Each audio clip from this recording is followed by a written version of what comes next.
Gray Atkins, Toby Alexander, is going to pay for his deplorable crimes in a major week of EastEnders drama, in which those whose lives he has destroyed seek justice. As Mick and Shirley Carter, Danny Dyer and Linda Henry, learn the horrifying truth of how Tina died, Chelsea Fox, Zaria Abrahams, takes strength after Gray kidnaps Jordan. And another showdown follows with Whitney Dean, Shona McGarty, leading to a stunt that puts lives in serious danger. Monday, March 7th. Carter him off. DCI Arthurs asks Gray to come down to the station to talk about Tina's death. Gray provides his DNA and insists that he has no connection to the tragedy. When he realizes that the police have no evidence against him, he refuses to cooperate further and leaves. Mick and Shirley visit Gray and demand to know why he was questioned. Gray pretends to be grieving for Tina and promises to help in any way he can. However, when Shirley lets slip some key information, Gray realizes that it's time to plan his escape. When Whitney finds out that Tina is dead, she tells Mick that she thinks Gray was responsible. Bailey continues to play matchmaker by teaming up with Keegan to help recreate Mitch and Karen's first date. Suki and Vinny struggle to manage a meeting with Ronvier, who demands to speak to Kierat.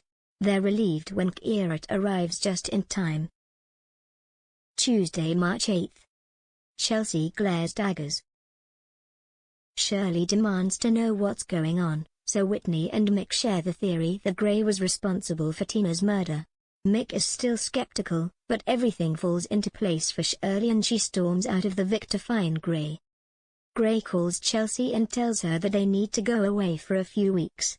Chelsea is suspicious when he refuses to explain why, and she can also hear Shirley banging on the door at the other end of the phone. The situation comes to a head when Shirley tries to break down Gray's door. Vinny feels pushed out when Kierat expertly deals with Ronvier. Once Ronvier has gone, Kierat shares that he'll have to leave Wolford for good as he's still wanted by the police.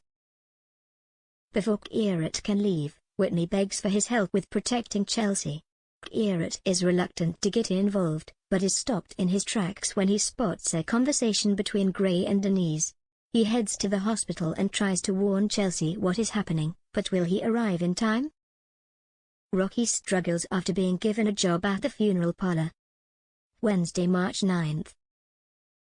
A Gray day. Gray turns to Karen for support and is relieved when she doesn't believe that he killed Tina. Karen protects him by hiding him in the flat. Although Karen remains under Gray's spell, Mitch isn't so convinced and soon learns the shocking truth that Gray abused Chantel and killed her. Chelsea arrives home and demands the truth from Gray, but will he come clean about his crimes? Rocky asks Jay to give him a job at the car lot. Kathy decides to plan a memorial for Tina. Thursday, March 10th. Gray is at his wit's end. Gray becomes angry in his confrontation with Chelsea, leaving her in danger. Will help arrive in time? Mitch tries to tell Karen the truth about Gray, but will she ever accept that her son-in-law is a killer? Whitney tracks down Gray and they have a showdown. As events come to a head, police arrive on the square and numerous people want revenge against Gray. He realizes his options are running out and tries to escape justice, but will someone take matters into their own hands before he can flee?